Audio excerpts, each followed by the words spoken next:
Hello everybody. Welcome again to the lectures on gas chromatography. This is the second lecture on gas chromatography. In the first lecture we have seen the introduction to gas chromatography and we have seen the principles of that. In this lecture we will focus on some aspects of the instrumentation.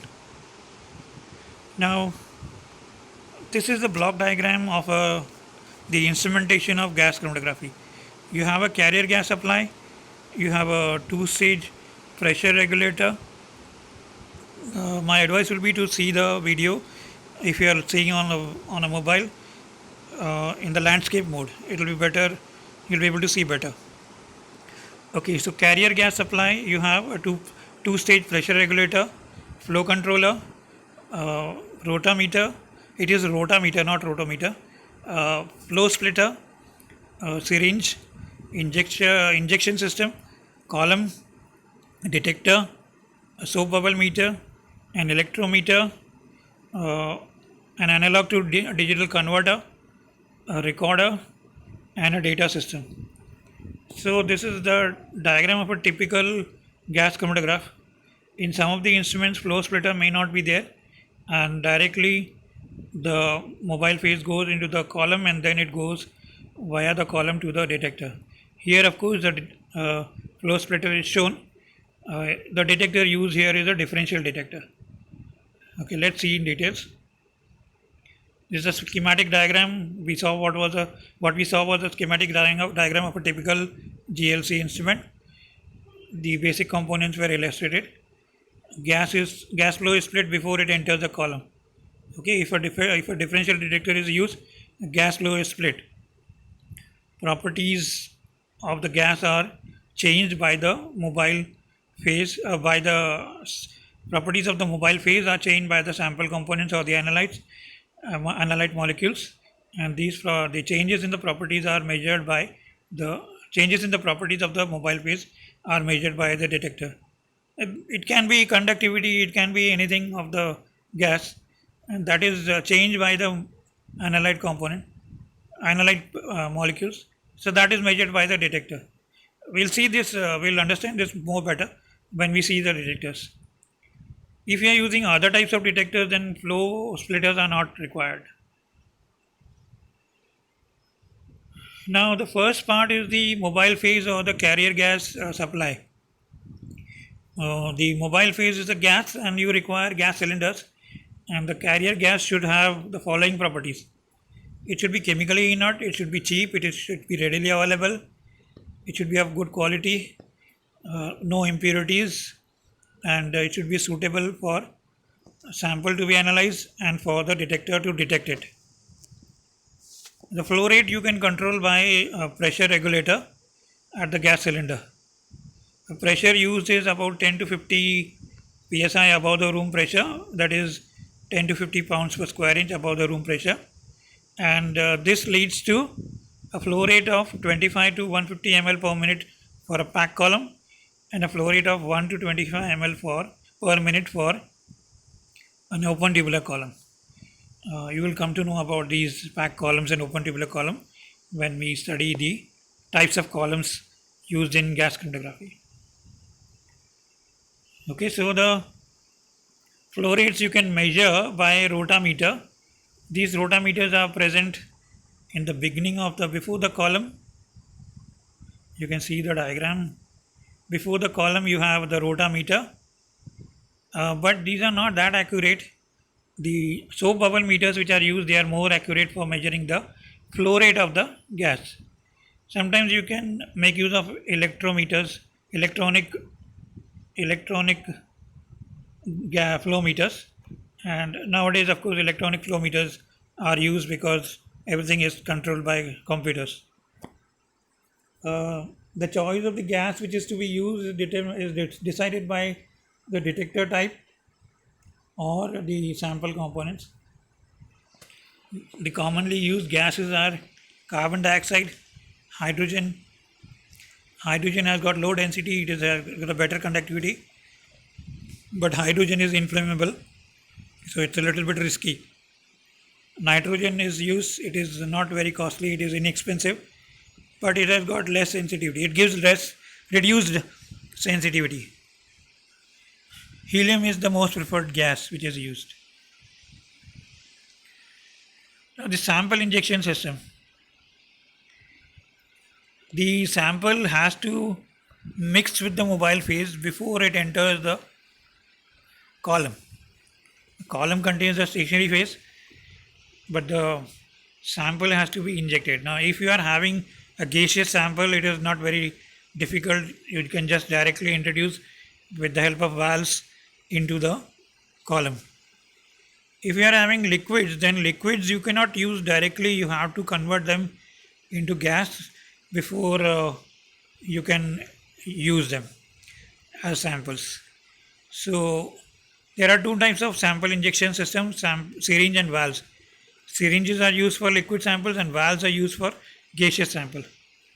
If you are having solid samples, then you cannot use them directly.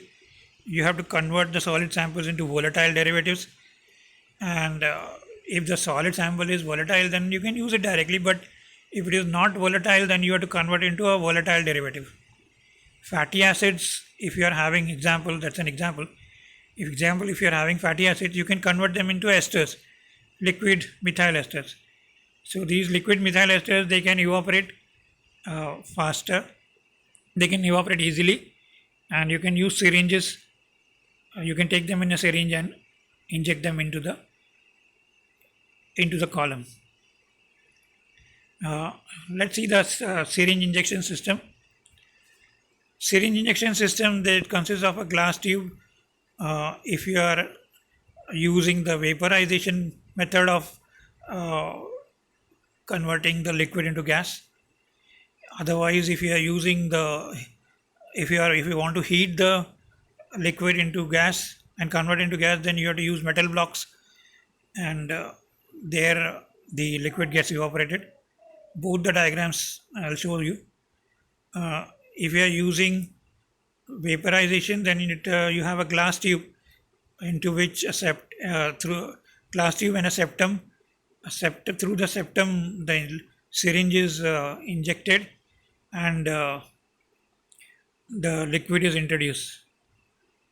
The carrier gas flows through the system and it carries the vaporized sample. The injections which are used, they are either 1 microliter, 5 microliter or 10 microliter graduated syringes. And septum is used to introduce the gases, to introduce this liquid sample. If you are heating the liquid to convert into a gas, then the heating system should have a temperature which is above the boiling points of all the sample components. If a sample is made of a number of liquids, and if all the liquids have got different boiling points, all the liquids should get converted to gas. So the sample, the metal block which is used to heat the liquid, should have a temperature more than the boiling point, highest boiling point of the liquids which are there in the mixture. Here this is a diagram where evaporation is used to convert the liquid into gas. No heating is done in this.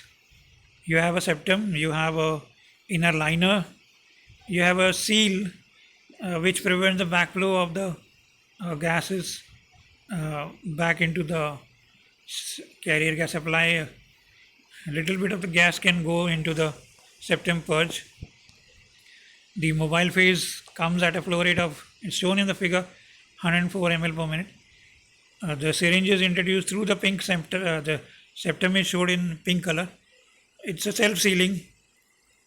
So once you inject the syringe and introduce the sample, and when you withdraw the syringe, the septum will seal itself and no gas will go back. So in the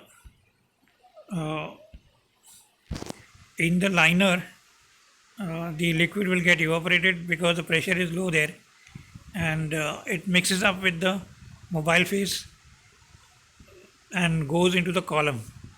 Column below is shown, the brown tube is the capillary column, and it goes into the column at 1 ml per minute. And the other mobile phase, that is the part of the mobile phase, goes directly into the detector. So that split flow which is there, 100 ml per minute split flow that goes directly into the detector. This is if you are using capillary columns and the sample quantity is very small. But if you are using packed columns, then you have to heat the column, heat the sample with the help of a heated metal block. Here you have a septum which is vertically shown there on the left side. Through the septum, the syringe is injected, needle is injected, needle of the syringe is injected, and the liquid is pushed by the piston into the column. Column is surrounded by a heated block, and liquid will get vaporized. The carrier gas comes in, and along with the sample, it moves forward into the column. There is a glass wool through which the mobile phase, that is the carrier gas, and the sample will move forward. Okay, so this is a typical packed column inlet. It involves gas flow into the tube. A septum is there, an insertion point for the syringe needle. Valve injection system is used for a gaseous sample. That is, if you are having a gaseous mixture which you want to analyze, then valves are used. Otherwise, you can make use of a gas syringe. Gas syringe is bigger in size, and that can be used directly into the injection system, which is designed for liquids. It's a cheaper way because valves are more costlier. Okay, so we'll see the valve system. Gases can be introduced with the help of syringe and valves both, but let's see about valves now. Now here you have a valve system. There are two positions. In the first position of the valve, you can see the left side is the first position. The black line shows the flow of the mobile phase. Please look at the top left part. The eluent comes in and goes directly into the column. So in that case, the sample is not coming into the picture at that stage. At that stage, when the valve is in vertical, you can see the line is vertical in the valve. So when the line is vertical, in that position, the sample is filled. The sample comes into the blue tubing. It goes through A. It goes through the arrows. It goes through the paths shown by the arrow. Goes through the coil. Goes through C. Goes through B, and then goes out. Sample goes out. So now one sample comes in and sample goes out. If the sample comes out, it means that the loop is full of the sample. Right from the sample inlet to the sample outlet, if you are observing the sample coming out and the sample is also going in, then the whole loop, blue loop which is there, is full of sample. Now once the loop is filled, you can change the position to the diagonal part. You can see on the right side now, the line is diagonal, and the blue part which is there has changed now. And what is happening is the eluent is now connected to the loop in which the sample was there. Okay, so now you can see that the mobile phase can come in and it follows the path shown by the arrow, and when it is going through that path, it will push the sample along with itself, and take it through B and C, through the path B and C into the column. So the sample and eluent both go to the column as shown on the right side upper part. Eluent comes in, it takes the sample and goes to the column. Valve position A is for filling the loop, that is the blue loop, and position filling the sample loop ACB, and B position which is there is for sample introduction into the column. So this is how the valve functions, and gaseous samples are introduced into the column. Now let's see the column configuration and column ovens.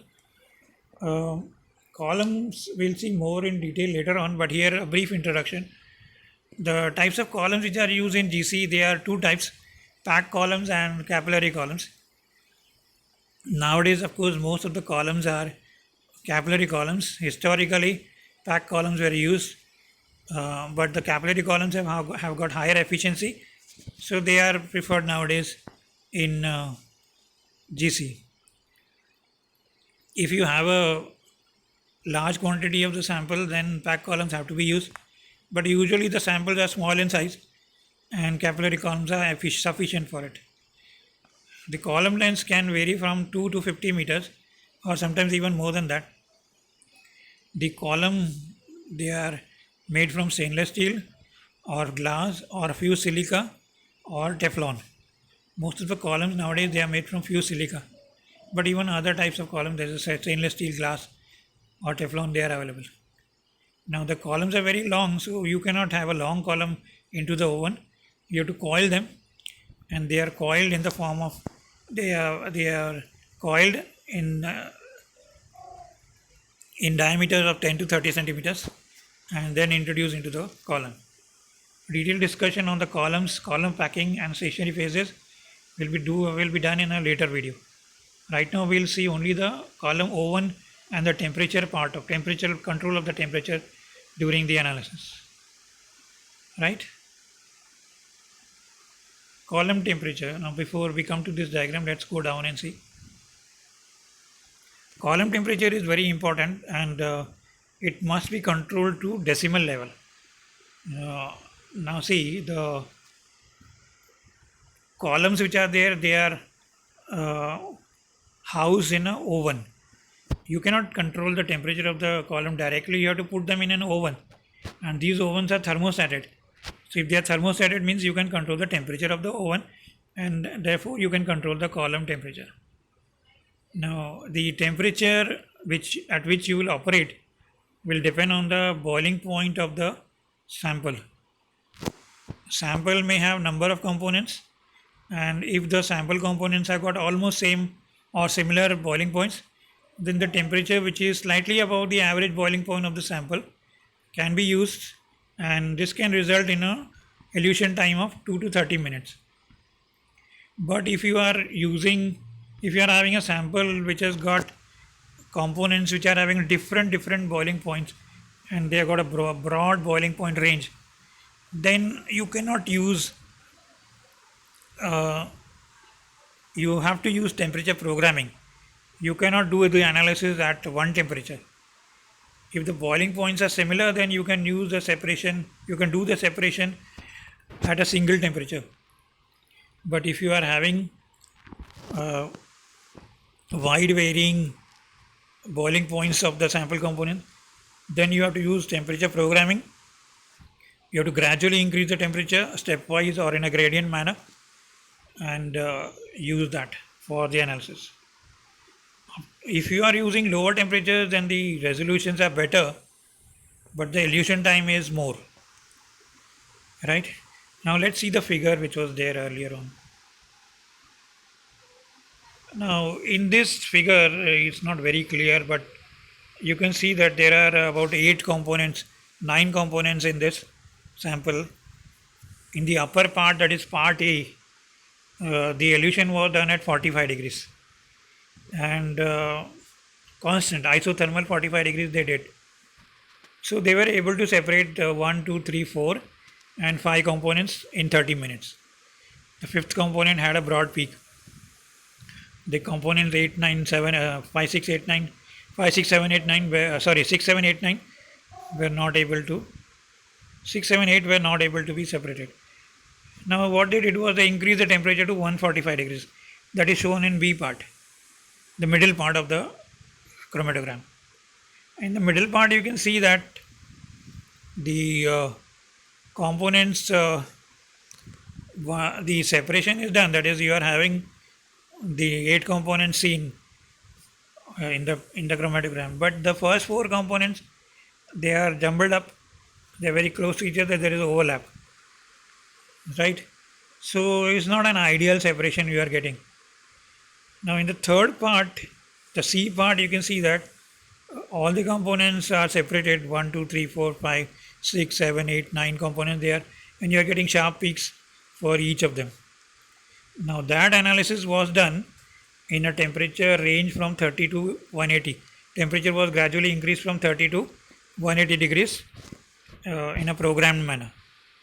So the whole analysis was done in 30 minutes. So temperature programming you have to do sometimes if you are having wide ranging, if you are having components of the mixture which are having wide ranging boiling points, right? So that is what is shown written here. Isothermal at 45 degrees you don't get sharp peaks, you don't get complete separation. At 145 degrees you are getting at 145 degrees you are getting a separation, but the peaks separation is not good. But if you do programmed elution from 30 to 180 you are getting a good separation, right?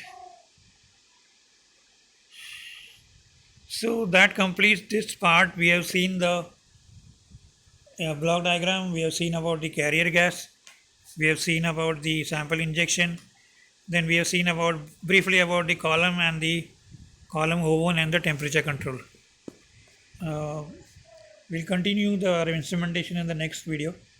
If you like the video, you please like it. Press the like button. If you can share it with your friends, and you can subscribe the channel if you have not subscribed already. The link to the previous part you can see in the description, and the next part link will be there after it will be given after it is put up, or you can check the playlist also. Also please note that some videos which are not mine I'll put in the playlist because I have some limitations of making the videos. So better videos or some part of the instrumentation, if it is described better in other videos, I'll put it in the playlist. You can watch those videos also. Okay, thank you very much.